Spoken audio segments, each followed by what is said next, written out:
Jô. Boa noite a todos. Eu sou Eli Edmar, controlador aqui da casa, nosso lar, há alguns anos, e eu frequento mais às quintas-feiras, então alguns devem me conhecer, eu fico ali filmando para vocês. O tema da noite é: cadê o sorriso? Eu não sei se todos vão sorrir para mim depois da palestra, se vão gostar ou não, mas eu já expresso o meu sorriso para vocês, de bem-vindos a mais uma noite aqui na casa. Amém? E por que esse tema? Os temas para mim vêm aleatoriamente. Eu sempre aguardo que os temas venham depois do convite. E veio esse tema há um mês atrás, quando a Bíblia me convidou. E eu não lembrava que em setembro eu Setembro Amarelo. Então eu acho que vem a calhar, né? Mês de prevenção ao suicídio e de valorização da vida também. E a gente sabe que muitas vezes a pessoa que está prestes a cometer esse equívoco expressa um sorriso e a gente não percebe, porque as dores são internas. Então, primeiro vamos definir um pouquinho o que é o sorriso. E o Espírito Valério, através de Chico Xavier, diz o seguinte nesse trecho: amigo, você já observou o efeito renovador de um sorriso? Sorriso é raio de luz da alma.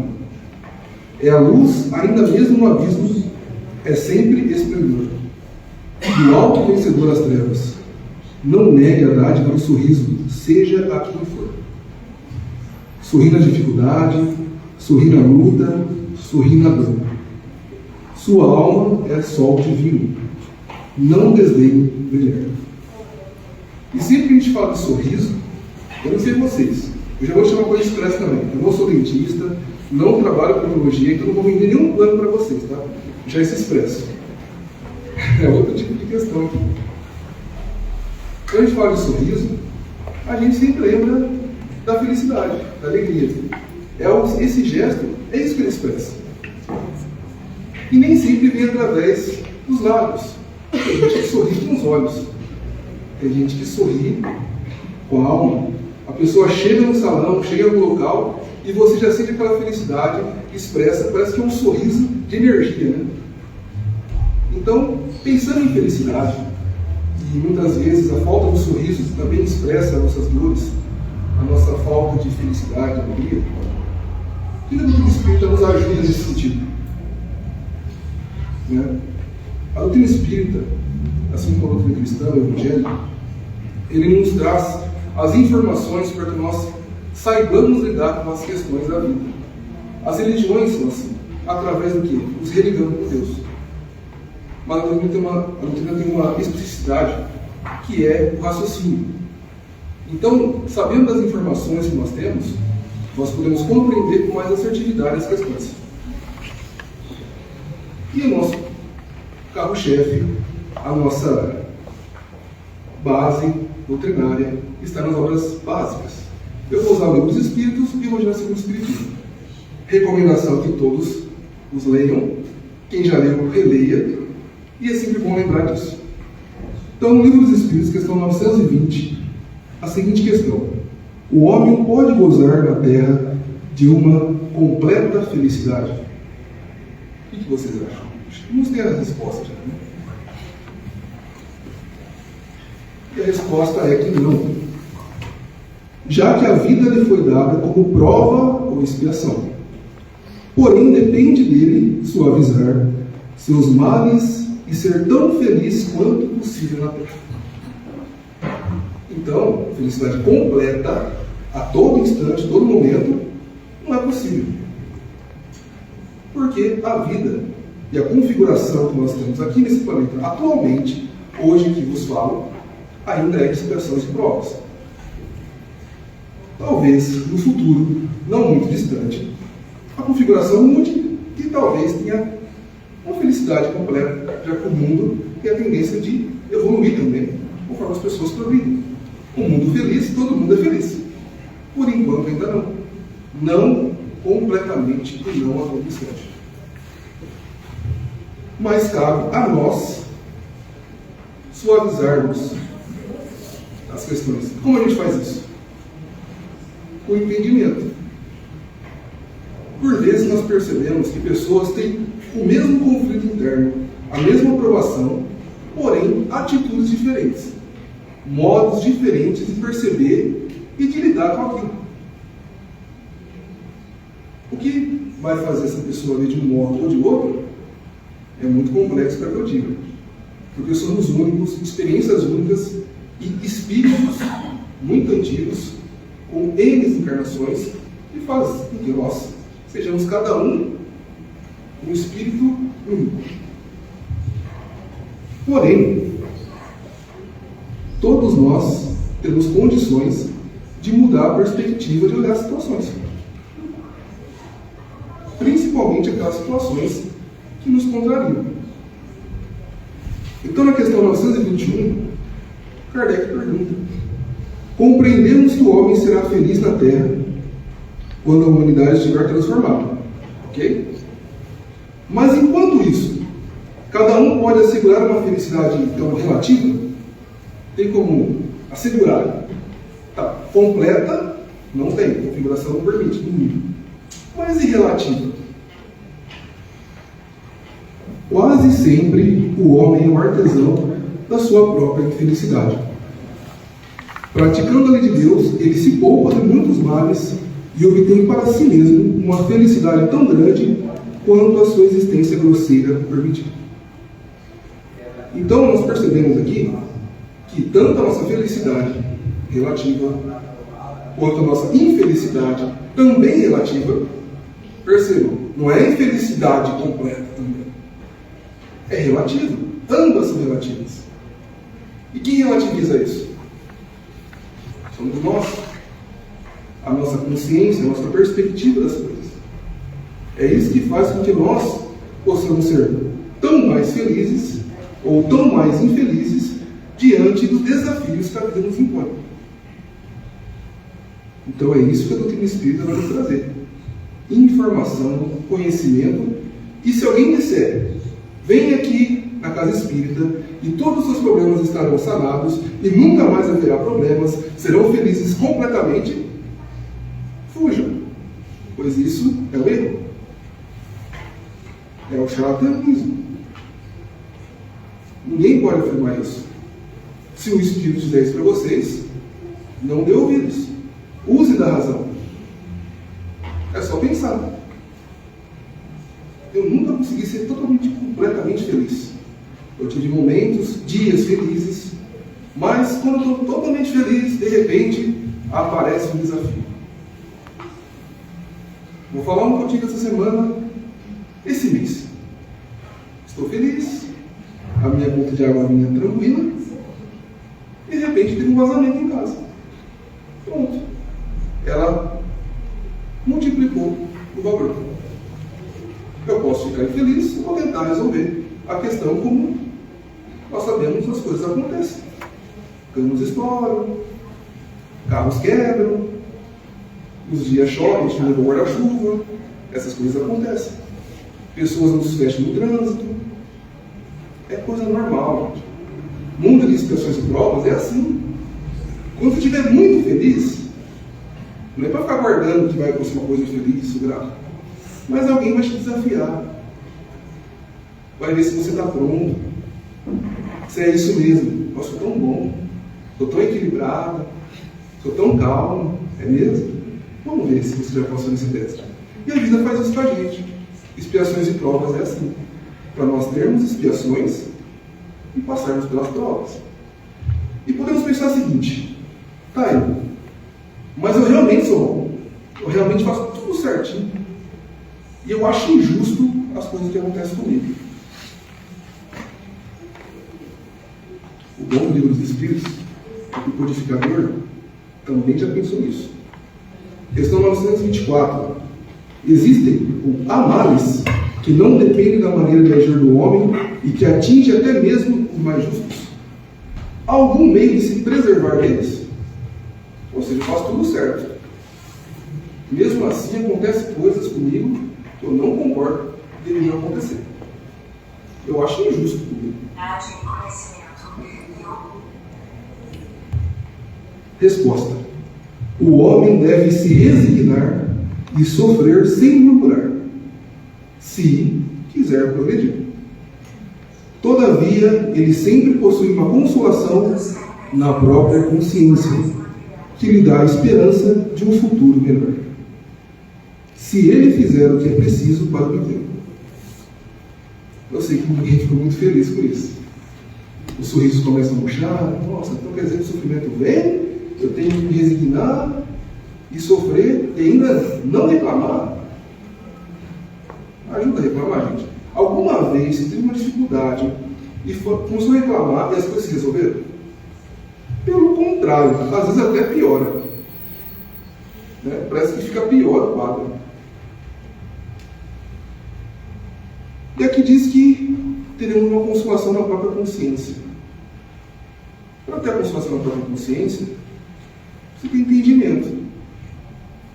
Se a gente não entender que aquilo é para o nosso bem, que aquilo faz parte da configuração do planeta, a gente vai sim se revoltar, vai sim se achar injustiçado e vai ficar revoltado, triste, magoado, rancoroso com as pessoas, com o mundo, com Deus, com todos.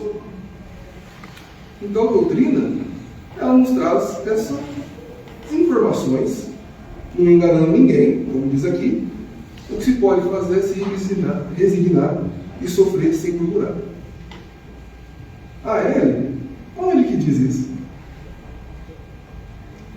Evangelho segundo o Espiritismo, capítulo 5, item 18.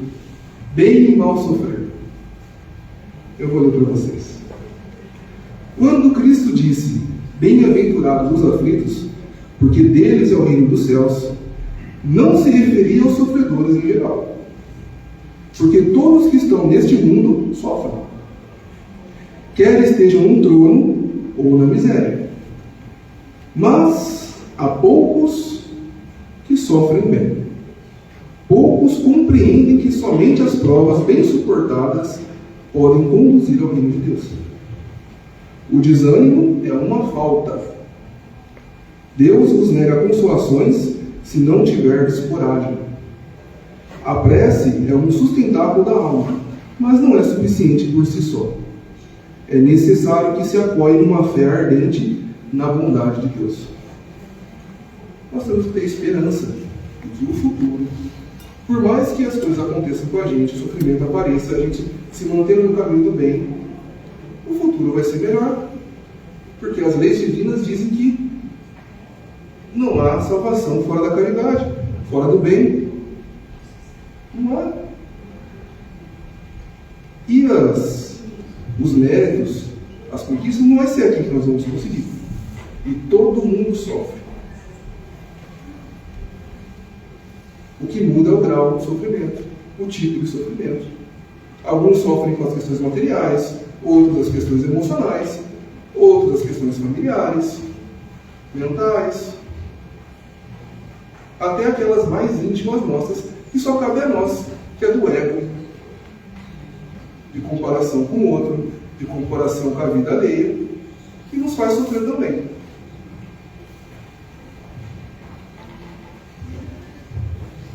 Tendes ouvido frequentemente que ele, Deus, não põe um fardo pesado em ombros frágeis. O fardo é proporcional às forças, como a recompensa será proporcional à resignação e à coragem. A recompensa será tanto mais esplendente quanto mais penosa tiver sido a aflição. Mas essa recompensa deve ser merecida, e é por isso que a vida está cheia de tribulações. Então reclamar ajuda? Não na vida material. Como nós sabemos, não ajuda. Né? Pelo contrário, pode atrapalhar. E o espírito ajuda? Também não. A resignação é compreender as questões. Muitas vezes não compreendemos. Nós não conseguimos entender por que isso acontece comigo. Daí entra a fé em Deus. Eu não posso não compreender o quadro completo, porque aquilo está acontecendo comigo.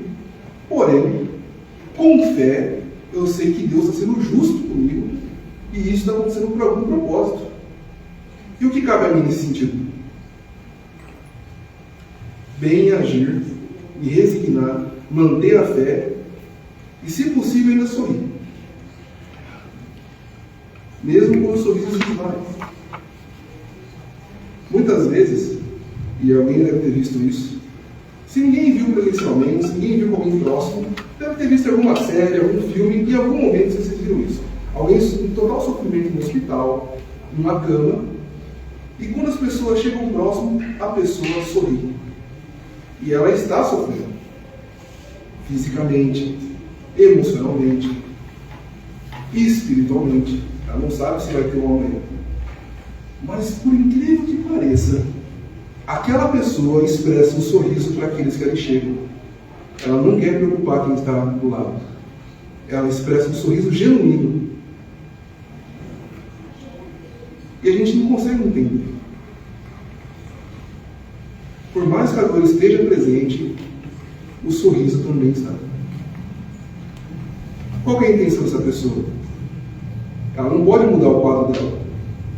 Ela sabe que quem está ali não está feliz em estar visitando. Mas ela quer acalmar as pessoas. Qual o único gesto mais generoso que ela pode fazer, que é dando um sorriso. Isso se mostra resignação, paciência e fé. Um simples gesto, que é um sorriso.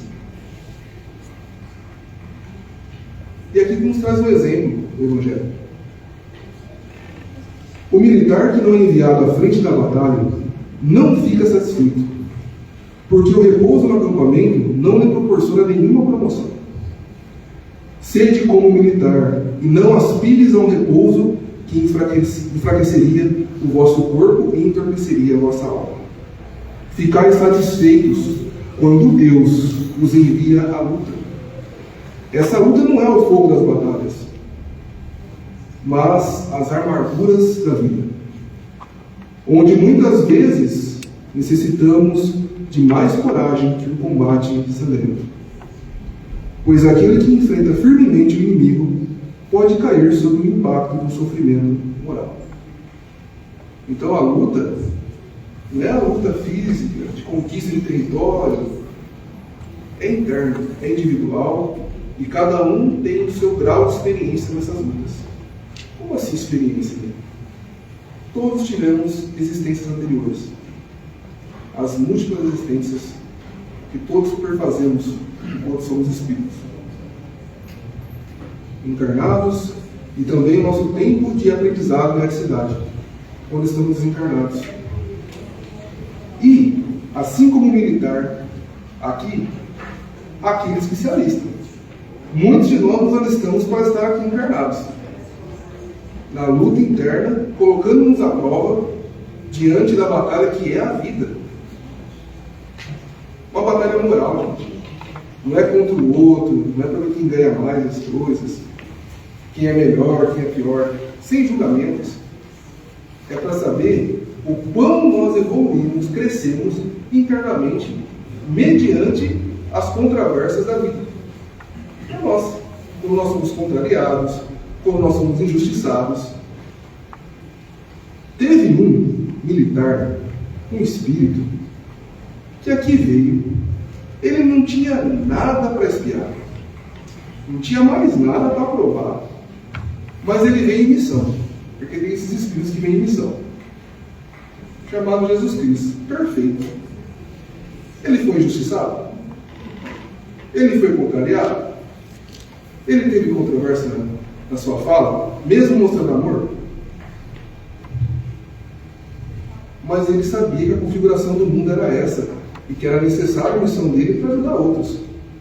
Se esse espírito perfeito, que não tinha nada a reparar, passou por tudo isso, e passou por sofrimento físico, de humilhação, moral, com a sua família, seus amigos, quem dirá nós, que temos coisas a espiar, temos expiações, temos débitos, mas será que nós temos humildade de reconhecer isso?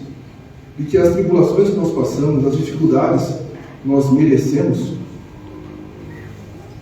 E em vez de ficar murmurando, entristecidos, nós temos que ter coragem, como diz o texto, várias vezes, coragem e fé. Resignação, nos manter no curso. Ou nós somos tão crianças enquanto espíritos que nós não conseguimos fazer isso. Estamos esperando que um papai, uma mamãe, desçam sei lá de onde, para nos ajudar a fazer aquilo que nós já temos capacidade e condições de fazer. Que é mudar o nosso comportamento, que é mudar nossas atitudes, que é quando o desafio aparecer, e ele vai aparecer. Ninguém está enganando ninguém aqui. Pelo contrário, estamos relembrando que o mundo é de provas e expiações, e aqui terá sofrimento, e que é necessário que nós atuemos de uma maneira mais assertiva, sendo justos e sabendo que teremos injustiça, sendo amorosos e sabendo que teremos ódio de pessoas, tendo paciência e recebendo raiva. E cabe a nós nos mantermos resignados, firmes no propósito de fazer o bem para ter recompensa aqui? Não. Fazer o bem pelo bem. Porque é isso que nós temos que fazer. Foi para isso que nós viemos. É para isso que muitos de nós nos alistamos para reencarnar. Quando a gente estava lá, eu imagino que era assim. Tivemos uma aula espetacular. O espírito elevado. Todo mundo compreendeu? Todo mundo feliz, sorrindo. Ah, certeza. Na próxima vida, vou tirar da letra. Pode até me humilhar. Eu vou ser o próximo de Jesus. Garanto que a gente pensou isso. Aí chegou aqui. O primeiro dente nascendo já começou a berrar. Ficou um pouquinho maior. Bateu o dedinho na quina da cama. Já acabou o dia. Não é assim? Então, talvez, a gente tem que dar um passinho para trás, como o Santo Agostinho nos indica, e revisitar nosso dia a dia, pensamento a pensamento, e modificar nossa conduta. Porque o homem não recebe nenhuma recompensa por essa espécie de coragem, mas Deus lhe reserva os seus louros em um lugar glorioso. Quando vos atingir um motivo de dor ou de contrariedade, tratar de elevar-vos acima das circunstâncias. E quando chegardes a dominar os impulsos da impaciência, da cólera ou do desespero, dizei com justa satisfação: eu fui o mais forte.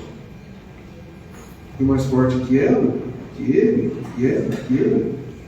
Eu fui mais forte que eu em outrora. Fui mais forte que eu em outra existência. Porque em outrora eu sucumbi às adversidades da vida, às situações, mas agora já não. E quando vier outro desafio, além de eu passar esse desafio, auxiliarei outros a passar pelo deles também. Porque nos tornamos exemplo. Lembra que eu falei da pessoa acamada que sorri ainda? Ela expressa um exemplo de resignação. Mas como que podemos ser um exemplo reclamando, chorando, murmurando, com todo o milímetro do mundo, a pequena contrariedade que nos aparece? Alguém discorda, pronto. Fiquei bravo, virei a cara, não quero falar, não quero conversar, o sorriso já acabou, eu vou embora. Não tem mais diálogo na conversa. Que exemplo nós estamos passando? É isso que nós temos que pensar. Enquanto espíritos. Então quer dizer que eu não posso mais ter um momento de fraqueza. Não pode, nós somos imperfeitos, nós vamos ter. Mas não é isso que estamos dizendo. Estamos dizendo que, mesmo que nós tenhamos, nós reconheçamos que nós temos esse momento e que nós não deveríamos. E quando surgir a próxima oportunidade de demonstrar diferente esse comportamento, que nós modifiquemos o comportamento. Porque outro desafio vai aparecer. Outra oportunidade de mostrarmos que nós melhoramos vai aparecer. Então, bem-aventurados os aflitos podem, portanto, ser traduzidos assim: bem-aventurados os que têm a oportunidade de provar a sua fé, a sua firmeza, a sua perseverança e a sua submissão à vontade de Deus. Porque eles terão centuplicado as alegrias que lhes faltam na terra. E após o trabalho, virá o repouso. Aonde acontece o trabalho e aonde virá o repouso? O trabalho acontece aqui, em comunidade, em família, em nós próprios, internamente, com nossa mente, com nossos comportamentos, enquanto sozinhos, no que pensamos estar, pois sempre temos companhia. Boas ou más depende de nós, mas sempre temos companhia. E o repouso acontece no reino de Deus. É quando nós retornamos o plano espiritual e, quiçá, aconteça igual aconteceu a alguns irmãos com Bezerra de Menezes, que foi aplaudido e recebido pela própria Virgem Maria. Chico Xavier, que foi recebido pelo próprio Cristo, através dos relatos que nós temos. Imagine chegar lá, e mesmo que não sejam esses espíritos, mas espíritos que nos acompanharam em outras existências, que viram nós sucumbirmos, e dessa vez falar: parabéns, dessa vez você fez diferente. E quando eu estiver agora no seu lado, espero que você me ajude para que eu supere também as minhas provações, as minhas expiações. Nos tornando exemplo para outros espíritos. Ah, mas eu não consegui. Não tem problema. A misericórdia divina nos dará outra oportunidade. Mas não quer dizer que os desafios não ocorrerão. Pelo menos por enquanto, quando a gente estiver na configuração de expiações e provas. Porque se a gente avançar, a gente vai para outro planeta. E aí sim, a felicidade impera em todos os instantes, de modo completo. É chamado de mundos ditosos ou mundos felizes. Todo mundo lá é feliz. Eu imagino lá que todo mundo está sorrindo. Gargalhando igual palhaço? Não, sorrindo. Sabe aqueles bebês lá, sorrindo, assim, você olha, aqueles cães felizes das famílias, você olha para o cão e o cão está sorrindo. Porque os animais também sorriem, né? E você olha e vê que está tendo um sorriso. E você também sorri. Você fala: nossa, olha, vidão, hein? Quem nunca fez isso? E é assim. E esse planeta existe. Mas nós estamos um degrau abaixo ainda. Porque a gente tem que passar pela regeneração. Na regeneração, ninguém falou que é feliz completamente. Diz que a bondade impera sobre os maus. Mas ainda não é felicidade completa. Ainda vai ter uma dificuldade, um problema, um sofrimento. Mas eu acredito que aqueles que lá estão já conseguem lidar melhor com as questões. Então, esses que estão nos mundos de regeneração, quando acontece um problema, eles lidam tranquilos, equilibrados, e ainda ajudam o outro que está com dificuldade. E aí os maus falam: opa, eu tenho ajuda. E aí todos melhoram. Então agora, finalizando, eu trouxe uma frase muito conhecida. Quando alguém desencarna e fez uma boa vida, ou a gente olha desse modo, né? E Paulo mandou a Timóteo, segunda carta a Timóteo: combati o bom combate, acabei a carreira e guardei a fé. Espero que todos nós possamos fazer isso.